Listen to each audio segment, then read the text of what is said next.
Hello everyone, आज ये करा रही हूँ मैं आपको from the diary of Anne Frank. इसमें जो ये इसके क्वेश्चंस हैं ये देखिए, स्टार्ट करते हैं। और अगर आप मेरे चैनल पर नए हैं then please do like share and subscribe to my channel and any problem please ask me in the comment box. I am always ready to help you. So let's start. देखो इसमें ये है, select the statement that is inappropriate in the context of the extract. The narrator is completely alone. तो देखो वो narrator तो ये गलत है ना, वो तो अकेली नहीं है, उसके साथ क्या थी, उस एन फ्रेंड के साथ उसकी फैमिली थी, आंट्स थी, तो ये इसलिए इनअप्रोप्रिएट है। The narrator comes from a small family, छोटी फैमिली से आती है। छोटी फैमिली वो जिसमें से उसकी एक दादी के बारे में भी जिक्र है, उसकी एक सिस्टर है और एक मदर फादर है। न्यूक्लियर फैमिली वो होती है जिसमें सिर्फ ओनली मदर सिर्फ पेरेंट्स एंड बच्चे होते हैं। और ब्रोकन फैमिली जो टूटी हुई फैमिली होती है, तो उसमें जिसमें पेरेंट्स अलग होते हैं और एक्सटेंडेड मतलब बहुत सारे हैं लोग, तो उसकी फैमिली से क्या है, स्मॉल फैमिली है। Which of the following qualities of the narrator's character are evident from this extract. तो कैसे ही पता चल रहा है, तो स्ट्रेट फॉरवर्ड है। और दूसरे नंबर पे वो एलूफ मतलब अकेली, तो ऑप्शन 1 एंड 4। नेक्स्ट है the narrator's tone in the expression and I am not is one of. तो वो जो and I am not one का रिफ्यूज़ल मतलब कि वो कह रही है कि रिफ्यूज़ कर रही है कि मैं अकेली नहीं हूँ, रिफ्यूज़ कर रही है कि आई एम नॉट अलोन, मेरे पास क्या है, एक फैमिली है, ठीक है ना, तो रिफ्यूज़ल आएगा इसमें। What does Anne Frank mean by saying that on the surface I seem to have everything? On the surface का मतलब होता है ऊपर, दिखावा दिखावे में मेरे पास तो सब कुछ है। तो she means to say that people knew she had a, सब लोग ये जानते थे, people knew that she had a family, उसकी एक फैमिली है, एंड सेवरल फ्रेंड्स और बहुत सारे दोस्त भी हैं। But then also she lacked a true friend, दोस्त भी हैं, आंट्स भी थी, मगर उसके बाद असली दोस्त नहीं था।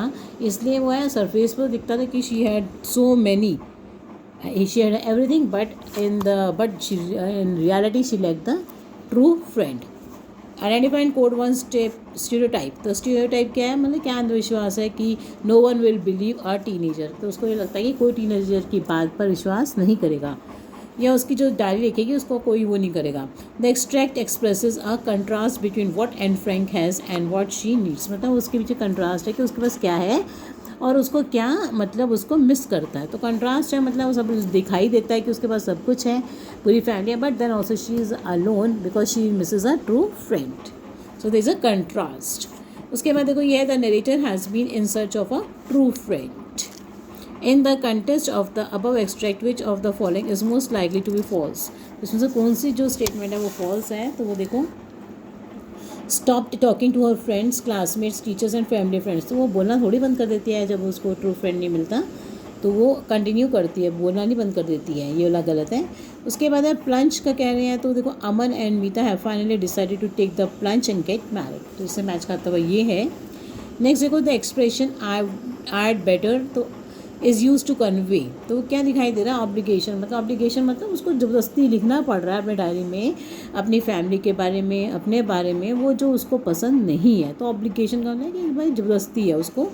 आए तो आई हैड की जगह ये वैसे है आई वुड बेटर, मतलब उसको कहती है कि मेरे को अपनी डायरी में ये सब बताना पड़ेगा, क्योंकि अगर मैं डायरेक्टली अपनी डायरी में लिखना शुरू कर दूँगी तो कोई भी नहीं समझ पाएगा।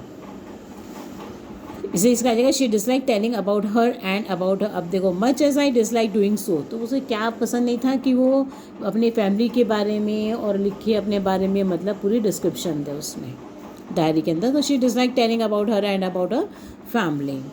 Side two expression from the extract that has author used the write down something. Hurriedly का मतलब होता है जॉट डाउन।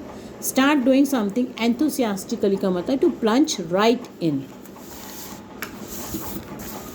नेक्स्ट देखो, इसका है the poem refer to here was actually, वो जो है उसको इंटेंडेड किया गया था कि एक ऐसे लिखना था उसको, और वो क्या था, उसने क्या कर दिया था, एक पोएम लिख के उसके अंदर स्टोरी सी बना दी। द फादर स्वैन जो है in the poem symbolize mister Keesing. List two qualities of mister Keesing character. पहला तो अंडरस्टैंडिंग, वो समझ जाते हैं उसकी बात पोएम में, और दूसरे नंबर जब जोक्स मारने शुरू कर देते हैं तो उसका मतलब ही is also jovial by nature. The poem paint by the narrator had a story line, तो पोएम जिसमें स्टोरी लाइन होती है उसे कहते हैं narrative poem. The baby ducklings in the narrator में usually like to talk a lot, तो वो क्या दिखाते हैं, उन बच्चों को दिखाते हैं जिनको बोलना बहुत पसंद होता है।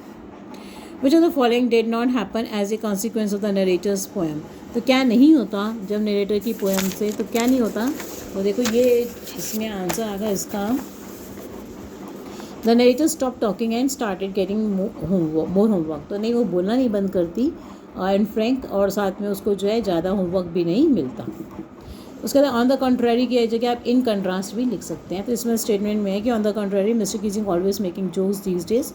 तो इसकी जगह एक वर्ड लिखना, तो क्या लिख सकते हैं आप? In contrast.